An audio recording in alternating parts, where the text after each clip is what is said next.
नमस्कार दोस्तों। आज आपके सामने कर्म रिकार्नेशन टॉर्कम सरदारियन की पुस्तक की पिछले अध्याय की अगली कड़ी के साथ उपस्थित हुआ। दोस्तों, आइए इसको पहले बड़े ध्यान से सुनते हैं और समझते हैं। जैसे जैसे व्यक्ति सूक्ष्म स्तरों पर पहुंचता है, कर्म कई गुना बढ़ जाता है। अगर वह शारीरिक रूप से कुछ गलत करता है तो उसकी कर्म 4 गुना 4 के बराबर होता है, या प्रतीकात्मक रूप से 16 का कर्म होता है।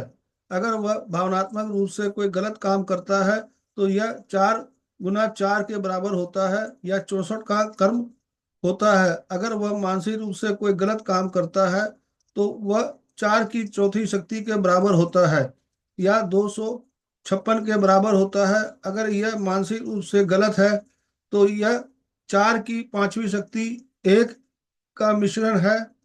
अहंकारी कर्म, जो भावनाओं, मन, इच्छाओं और आवेगों के साथ मिश्रित अंधी आत्मा है। कभी कभी हम खुद को पारिवारिक या व्यक्तिगत परिस्थितियों में पाते हैं जिसमें रिश्ते बहुत तनावपूर्ण होते हैं। ऐसी स्थितियों में हमारे पास दो विकल्प होते हैं। एक है ईश्वरीय उदासीनता विकसित करना, दूसरा है छोड़कर चले जाना। दूसरा विकल्प एक कठोर उपाय है, लेकिन कभी कभी अगर हम नहीं जाते हैं तो भी हम वैसे ही चले जाते हैं। दोनों में से मैं ईश्वरीय उदासीनता चुनूंगा। परेशान करने वाले पक्ष को स्वर्ग या नरक में जाने दो। मैं ईश्वरीय उदासीनता विकसित करूंगा, क्योंकि वह व्यक्ति मुझे ईश्वरीय उदासीनता सीखने और उसका अभ्यास करने में मदद करने के लिए सही व्यक्ति है। यह अलग होने और यह देखने का अवसर है कि क्या हो रहा है, यह क्यों हो रहा है, यह कैसे हो रहा है, परिणाम क्या होंगे इत्यादि। यदि वह व्यक्ति मेरी राय या सलाह मांगता है तो मैं बिना किसी भावना के उसे बता दूंगा कि वह विनाश की ओर जा रहा है। आध्यात्मिक जीवन कठिन परिस्थितियों में निरंतर अनुशासन और निर्माण है। हम उच्चतर शरीर और तंत्रों का विकास निर्माण कर रहे हैं, जो अच्छी परिस्थितियों और तंत्रों के विकास के लिए सबसे अच्छी परिस्थितियां प्रतिकूल परिस्थितियां हैं। यदि कोई 10 पहले सामना की गई किसी कठिन परिस्थिति के बारे में सोचता है तो वह देखेगा कि यह वास्तव में वह परिस्थिति थी जिसने उसे विकसित, जागृत और विकसित किया। अक्सर हम इन बारे परिस्थितियों के लिए उतने आभारी नहीं होते हैं जितना हमें होना चाहिए। जब आप पाखंड का जीवन जीते हैं तो आप कर्मों को बढ़ाते हैं। अगर आप बदसूरत हैं तो आपके लिए खुद को छिपाने की बजाय लोगों को यह बताना बेहतर है कि आप बदसूरत हैं। खुद को छिपाकर आप दूसरों को गुमराह करते हैं।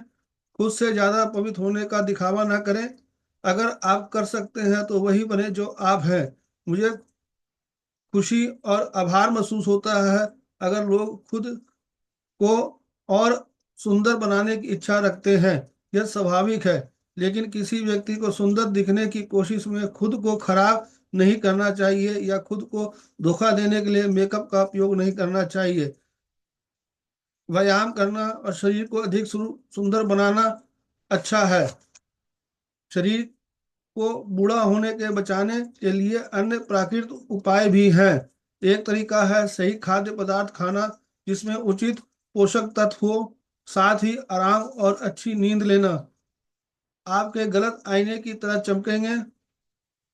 लालच, ईर्ष्या, घृणा, साथ ही खुशी, विश्वास, आशा, दान और प्रेम आपका चेहरा बदल देते हैं। एक व्यक्ति अपने अंदर की व्यक्तित्व की सटीक प्रतिमूर्ति है। रसायनों पर पैसा खर्च करने के बजाय प्राकृतिक तरीके क्यों ना अपनाए जाएं।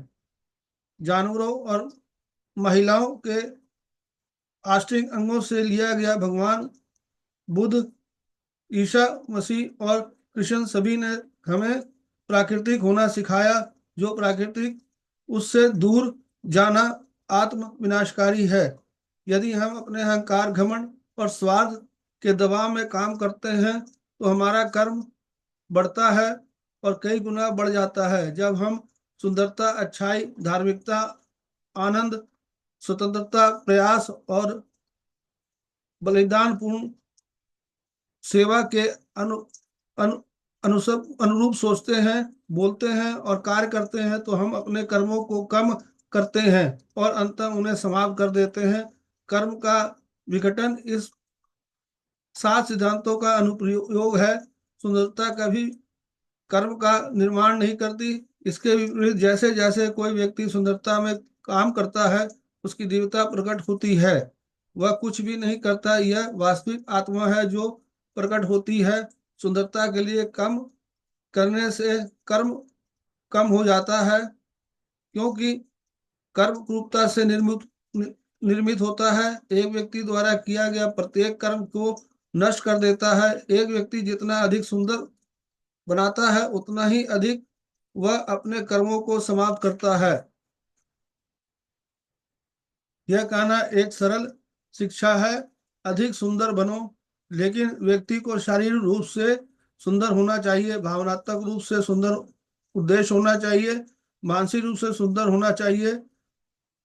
उसके पास सुंदर उद्देश्य होना चाहिए जो दिव्य सिद्धांतों के साथ सामंजस्यपूर्ण हो। यही बात भलाई, धार्मिकता, आनंद, स्वतंत्रता, प्रयास और बलिदान पूर्ण सेवा के लिए भी सत्य है। दोस्तों, यह अध्याय यहीं तक। कल फिर इसके आगे आपके साथ उपस्थित होऊंगा अगली कड़ी के लेकर। धन्यवाद। Thank you.